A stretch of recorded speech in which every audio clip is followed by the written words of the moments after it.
The breakthrough happens by conditioning your mind every day, by feeding it a role model or story. It's putting yourself in a peak state where you follow through by getting physically strong. It's creating a little ritual of doing a little bit each day, and then you get momentum. But the most important thing of all is what you started out with. Why?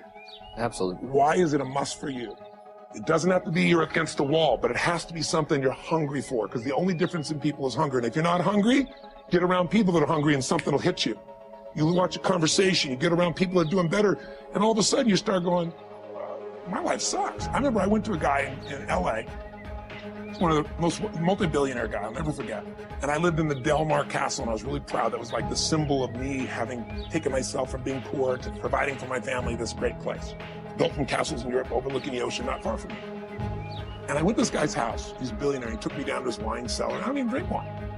Went through this whole thing. At the end of the night, I was depressed. I lived in the Del Mar tenement, as far as I was concerned. I really was. I was like, I live in a crappy place, and all my standards changed.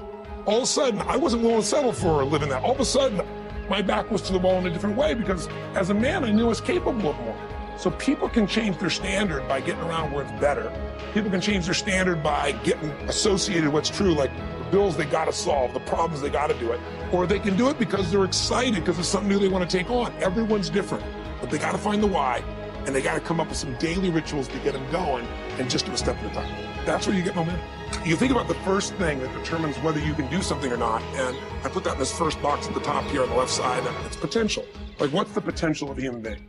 Like, when you guys started, you proved something no one had done in history. You ran the 4-minute mile, right? For God only knows how many centuries, they're trying to run a 4-minute mile. Roger Bannister does it. How did he do it? Do you remember? You did it in this industry, right? You made $1 million in a day. No one had ever done that in history, right? After you did it, a bunch of other guys are doing it in case it became possible. Roger Bannister didn't just go physically practice. He made a shift in his head. He practiced in his head because he could never achieve it physically, so he had to change it in his head first, so that the result became certain enough, he believed it, and then his body got him through. After Roger Bannister ran that 4-minute mile, within 2 years, 37 people ran a 4-minute mile. When no one in history had ever done it. Here's how it works. The potential for anybody getting your product is extraordinary. They can do what you've done as much, more or less. They can do whatever they want to do. The potential's there. The market's proven. Whether or not they tap into that potential has a lot to do with what action they take, which is the question you came to me with, right? Like, God, they all have potential, but they're not taking action. And we all know that the action they take is going to determine the results they get. That's pretty obvious. So most people have a belief about what their real potential is no matter what you tell them. And that affects how much action they take. And of course, that affects the result. And then ironically, that result reinforces their belief. And then that belief affects it. So I'll give you an example. Let's say a person has unlimited potential, we all agree. But they take little action, little results. Why? Because they have to start with a problem with their belief. They don't believe it's really going to happen for me. Maybe for Frank Kearns because he's got the cool hair and stuff, or maybe it's for you because you're so driven, but it's not me. Maybe Tony Robbins because he's a freak, got these big teeth. Whatever their thought process is, right? They got this thing, right? But what happens is, if you believe that there's very little potential, how much action are you going to take?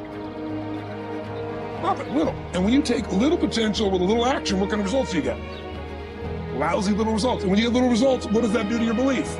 You go, see, I told you this was a waste of time, told you this wouldn't work. And then what happens? You tap even less potential, you take even less action, you get even worse results, and your belief gets even weaker. And this sucker feeds on itself until you are in a downward spiral. It's poisonous. It's poisonous and it's self-fulfilling. Now, what if something could happen that could come along and fill you with a sense of absolute certainty? Not like I believe, but I mean where you know. In you guys' case, mine as well, we knew because we had to. Because we burned the boats. There was no other option. We had to find a way. We weren't going to live that way. We all did it in different ways and for different reasons, but in essence, that was it. If you get yourself in a state of certainty that this is going to work, I'm going to find a way, and if this doesn't work, I will make the way, then you tap a lot more potential. And when you're certain in your potential, you take massive action. When you take massive action, you really believe in something, you get great results. When you get great results, your brain goes, see, I told you I was a stud. I told you this thing would work out. Now you're even stronger. You tap more potential, take greater action, greater results. That's how you went from $300 in a week to 2,505 days to 100,000 in a month to $1 million in a day. Same thing with you. And we get momentum. That's why the rich get richer and the poor get poorer. Now some people go out and they go, well, I'm going to take a bunch of action. All right, I'm going to open this product. I'm going to try it. They'll say to you, I even did it. But it's like a salesman who goes and knocks on the door, and he knocks on 100 doors and says, "You don't want one of these, do you?" Yeah, exactly right. You know? And even if he doesn't say it verbally, his face says it because he doesn't believe it's going to work. So his voice, his body, the execution is so weak. Maybe if he talks to 100 people, somebody's going to buy out of pity. They don't want his kids to starve, right? But he's not going to get the result. So the core difference in people is, how do you produce certainty when the world isn't giving it to you? You go out and you try, in your case, you're 100,000 in debt, and nothing's working. How do you keep yourself going? The way you did it, the way I did it, the way you're doing it, we may not have done it consciously, is we didn't change our potential. That was there. And it wasn't even taking more action.